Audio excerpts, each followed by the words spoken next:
या मालिकेच्या आजच्या भागात आपण पाहणार आहोत. सगळेजण नाश्ता करत असतात, मात्र त्यावेळी संपदा त्या ठिकाणी नसते. त्यामुळे सगळेजण उर्मिलाला संपदाविषयी विचारू लागतात. तर उर्मिला सांगते की तिची तब्येत बरी नाही आहे, त्यामुळे ती खोलीत आराम करते. ते ऐकून सगळेच जण काळजीत पडतात आणि काय झालं आहे हे विचारतात. तर उर्मिला म्हणते की जास्त काही नाही, फक्त सर्दी खोकला आहे. आणि त्यावेळी शिवा म्हणते की काकू मग मी तिला जाऊन बघते, तिला नाश्तासुद्धा देऊन येते. पण उर्मिला म्हणत असते की त्याची काही गरज नाही, मी बघते तिला काय हवं नको ते. परंतु मग तितक्यात आशूसुद्धा म्हणतो, अगं काकू शिवा जाते ना, मग जाऊ दे तिला. मात्र तितक्यात लक्ष्मण काका म्हणतात की त्याची काही गरज नाही आहे. परंतु तरीही शिवा ऐकत नसते आणि त्यामुळे कीर्ती शिवावर ओरडते आणि ते बघून आशू चिडतो आणि शिवाला सांगतो की तू नाश्ता करून घे, कुठेही जायची गरज नाही आहे. त्यामुळे शिवा नाईलाजाने नाश्ता करण्यासाठी बसते. त्यानंतर लक्ष्मण आणि उर्मिला त्यांच्या खोलीत जातात. ते दोघेही जण खूप काळजीत असतात. लक्ष्मण म्हणत असतो की उर्मिला, आपण आई वडील म्हणून कुठे कमी पडलो ग. आपली मुलगी असं काहीतरी करेल याचा मी स्वप्नातही विचार केला नव्हता. आजपर्यंत आपण ती काय करते, कुठे जाते याकडे कधी लक्ष दिलं नाही आणि आज हे सगळं अचानक आपल्या समोर आलं. तर उर्मिला म्हणत असते की तुम्ही काळजी करू नका, सगळं काही होईल ठीक.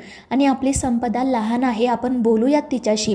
मात्र ते ऐकून लक्ष्मण काका चिडून म्हणतात की ती लहान वगैरे काही नाही आहे आणि मला ना तिच्याशी काही बोलायचंच नाही आहे, तिने माझा विश्वासघात केला आहे. ते ऐकून उर्मिला त्यांना समजवण्याचा प्रयत्न करते, मात्र ते काही ऐकून घेण्याच्या मनस्थितीमध्येच नसतात. ते म्हणत असतात की मला ना आता शिवाचा सुद्धा राग येतोय, तिच्याचमुळे हे सगळं घडलंय. तिच्यावर विश्वास ठेवून आपण त्या मुलाला आपल्या घरात घेतलं, त्याला संपदाला शिकवण्याची परवानगी दिली.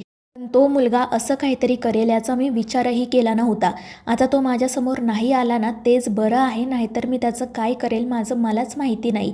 आणि ते ऐकून उर्मिला खूप घाबरते आणि त्यांना शांत करायचा प्रयत्न करते. त्यानंतर शिवा वस्तीत जाण्यासाठी निघालेली असते आणि तितक्यात सीताई त्या ठिकाणी येते. ती शिवाला म्हणते की मला तुझ्याशी महत्त्वाचं बोलायचं आहे. तर शिवा म्हणत असते की ठीक आहे बोला. पण सीताही म्हणते की नाही, असं नाही, मला घरामध्ये व्यवस्थितपणे बोलता येणार नाही, आपण बाहेर कुठेतरी भेटून बोलूयात. आणि त्यावर शिवा म्हणते की ठीक आहे, माझं वस्तीत एक काम आहे. तर सीताई म्हणते की तू तुझं काम करू नये, त्यानंतर मला कळव, आपण बाहेरच भेटूयात. आणि त्यावर शिवा हो म्हणत तेथून बाहेर पडते. दुसरीकडे संपदा तिच्या खोलीत रडत बसलेली असते. त्यानंतर उर्मिला आणि लक्ष्मण काका त्या ठिकाणी येतात. त्या दोघांनी तिच्यासाठी जेवण आणलेले असते, मात्र संपदा जेवण करायला नकार देते. उर्मिला तिला समजवण्याचा खूप प्रयत्न करते, मात्र ती काही ऐकून घेत नाही आणि त्या दोघांना म्हणते की मला तुमच्याशी बोलायचं नाही आहे. आणि ते ऐकून काका लगेच खोलीचा दरवाजा बंद करतात आणि संपदावर मोठ्याने ओरडतात. तर संपदा देखील त्यांच्याशी वाद घालू लागते. ती म्हणत असते की आई बाबा, मला असं वाटलं होतं की तुम्ही मला समजून घ्याल, पण तुम्ही असं नाही केलं. तर काका म्हणत असतात की आम्हाला तुझ्याकडून ही अपेक्षा नव्हती. आणि एक गोष्ट लक्षात ठेव, यापुढे त्या मुलाचं नाव या घरात घ्यायचं नाही. आणि ते ऐकून संपदा म्हणते की तुम्ही कितीही प्रयत्न केले ना तरी हे शक्य नाही आहे. आणि आमचं दोघांचं एकमेकांवर प्रेम आहे, रॉकी खरंच खूप चांगला मुलगा आहे. परंतु काका ते ऐकून अजूनच चिडतात. हा वाद अजून वाढू नये म्हणून उर्मिला त्यांना बाहेर घेऊन जाते. संपदा मात्र रडतच तिथे बसून राहते. दुसरीकडे शिवा गॅरेजवर येते. तेथे चंदन असतो. शिवा त्याला विचारत असते की तुला सगळ्या फाईल्स सापडल्या ना. चंदन म्हणतो की हो, पण काही फाईल्स नाही सापडल्या. आणि त्यावर शिवा एका गाठोड्याकडे बोट दाखवत म्हणते की काही फाईल्स त्यामध्ये आहेत, पण प्लीज फक्त जपून घे, कारण बाबांनी त्या सगळ्या एकदम व्यवस्थित ठेवल्या होत्या. आणि त्यावर चंदन म्हणतो की काळजी करू नको. त्यानंतर मग शिवा तिच्या गँगविषयी चंदनला विचारते. तर चंदन सांगतो की ते सगळेजण रॉकीच्या घरी आहेत. आणि ते ऐकून शिवाला आश्चर्य वाटते. ती विचारात पडते की रॉकी इथे काय करतोय, त्याला तर ट्रेनिंगसाठी जायचं होतं ना. आणि मग ती लगेच तिकडे जाण्यासाठी निघते. दुसरीकडे रॉकी संपदाचा फोन आल्यानंतर घाईघाईने तिच्याच घरी जाण्यासाठी निघालेला असतो. परंतु शिवाची सगळी गँग त्या ठिकाणी येते आणि ते त्याला विचारतात की अरे तू कुठे चाललाय. त्यावर तो म्हणतो की मला लवकरात लवकर संपदाकडे जायला हवं, तिला माझी गरज आहे. तर हे सगळेजण त्याला शांत करतात आणि नेमकं काय घडलं आहे हे विचारू लागतात. आणि त्यावर तो सांगतो की तिच्या घरी आमच्याबद्दल कळलंय. आणि मग तो घडलेला सगळा प्रसंग त्यांना सांगतो. त्यामुळे ते सगळेच जण काळजीत पडतात. यापुढे काय करायचं त्यांना त्यांना सुचत नाही तर रॉकी संपदाकडे जाण्याचा हट्ट करत असतो, पण सगळेजण त्याला समजावतात की आता अशा परिस्थितीमध्ये तू तिकडे जाऊ नको, नाहीतर अजून काहीतरी बिघडेल. आणि त्याच वेळी नेमकी शिवा त्या ठिकाणी येते. तिला बघून ते सगळेच जण घाबरतात, तर रॉकीची अवस्था बघून शिवाला मोठा धक्काच बसतो. ती विचारत असते की रॉकी हे सगळं काय आहे? अरे तू ट्रेनिंगला जाणार होतास ना, मग इथे काय करतोय? पण रॉकी काही उत्तर देत नाही, तो खाली मान घालतो. त्यामुळे शिवा तिच्या गँगला विचारते की नक्की काय घडलंय, आणि मग ते सगळेजण घडलेला प्रकार तिला सांगू लागतात. काही गुंडांनी रॉकीला मारलं आणि त्यामुळे रॉकीला ट्रेनिंगला जाताच आलं नाही हे कळल्यावर शिवाला तर खूप त्रास होतो. ती म्हणत असते की रॉकी, अरे मला तुला ऑफिसर होताना बघायचं होतं, हे सगळं काय झालं?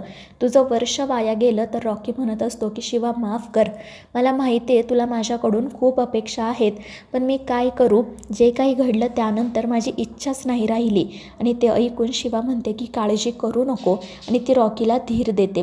त्यानंतर मग ते लोक शिवाला त्या गुंडांबद्दल सांगू लागतात. तर शिवा म्हणत असते की तुमच्याकडे व्हिडिओ आहे ना, मग तो सगळ्यांना दाखवा, ते लोक नेमके कोण होते हे मला कळायलाच हवं. तितक्यात तिला सीताईचा कॉल येतो. त्यामुळे मग शिवा त्यांना भेटण्यासाठी एका गार्डनमध्ये जाते. सीताई तिला म्हणत असते की शिवा, मला तुझ्याशी जे काही बोलायचं आहे ते घरी बोलता आलं नसतं, म्हणून मग मी तुला इथे बोलावलं. तर शिवा विचारत असते की बोला ना सीताई, काय झालं? आणि मग सीताई म्हणत असते की तुला आणि आशूला मी घरी बोलावून घेतलं आहे, तू खुश असशील ना? आणि त्यावर शिवा हो म्हणते. तर सीताई म्हणत असते की हे बघ, आशूच्या आयुष्यात तुझं काय महत्त्व आहे ते आता मला समजलं आहे, आणि म्हणूनच मी तुला घरी येण्याची परवानगी दिली. तर शिवा म्हणत असते की हो सीताई, मात्र मला तुमचं मनसुद्धा जिंकून घ्यायचं आहे. म्हणजे असं नको की फक्त आशूच्या मनात आहे म्हणून मी त्या घरात राहते, मला तुमचं मनसुद्धा जिंकून घ्यायचं आहे. आणि त्यावर सीताई म्हणते की हो ते सगळं ठीक आहे, पण आता तुला काही गोष्टी ना कळायला हव्यात.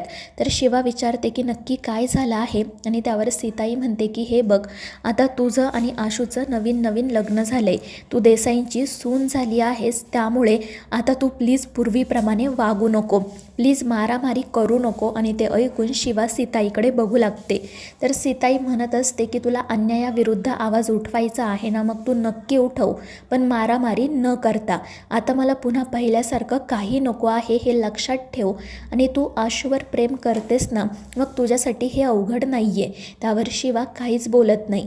त्यानंतर सीताई तिला सांगते की हे बघ, तुझं आणि आशूचं नवीन लग्न झाले, तुम्ही नवरा बायको आहात हे कळतंय मला, पण आपण सगळेजण एकत्र कुटुंबात राहतो. तुमच्यातल्या ज्या काही गोष्टी आहेत ते तुमच्या बेडरूमपर्यंतच ठेवा, बाहेर सगळ्यांसमोर कसं वागायचं, कसं बोलायचं याचं भान राहू दे. आणि प्लीज पुन्हा मला याविषयी तुझ्याशी बोलायला लागू नये याची काळजी घे. आणि त्यावर शिवा हो म्हणते. तर सीताई तिला पुन्हा बजावते की काही झालं तरी तू मारामारी करायची नाही हे लक्षात ठेव. पण तितक्यात त्या शिवाला तिच्या मित्रांचा फोन येतो. ते शिवाला सांगतात की ज्या गुंडांनी रॉकीला मारले ते आम्हाला सापडलेत. तर शिवा विचारते की कुठे आहेत ते, आणि त्यावर तो सांगतो की या गार्डनमध्ये आहेत. तर शिवा म्हणते की मी सुद्धा तिथेच आहे, आणि मग ती लगेच त्यांच्याकडे जाण्यासाठी निघते. तर सीताईला समजत नाही की नेमकं काय घडतंय, त्यामुळे ती सुद्धा शिवाच्या पाठोपाठ जाऊ लागते. तर मित्रांनो, या मालिकेच्या पुढील भागांमध्ये आपण पाहणार आहोत, जेव्हा ते रॉकीला मारणारे गुंड शिवाच्या समोर येतं तेव्हा शिवा त्यांना खूप मारते, आणि त्यांना हे सगळं कोणी करायला सांगितलं ते विचारते. तर ते लोक शिवाला तिच्याच घरी घेऊन जातात आणि लक्ष्मण काकांकडे बोट दाखवतात, आणि त्यामुळे शिवा खूप चिडते आणि ती घरातील सगळ्यांसमोरच या सगळ्या गोष्टींचा लक्ष्मण काकांना जाब विचारते. तर मित्रांनो, या मालिकेच्या पुढील भागांच्या अपडेटसाठी आपल्या चॅनेलला सबस्क्राईब करा.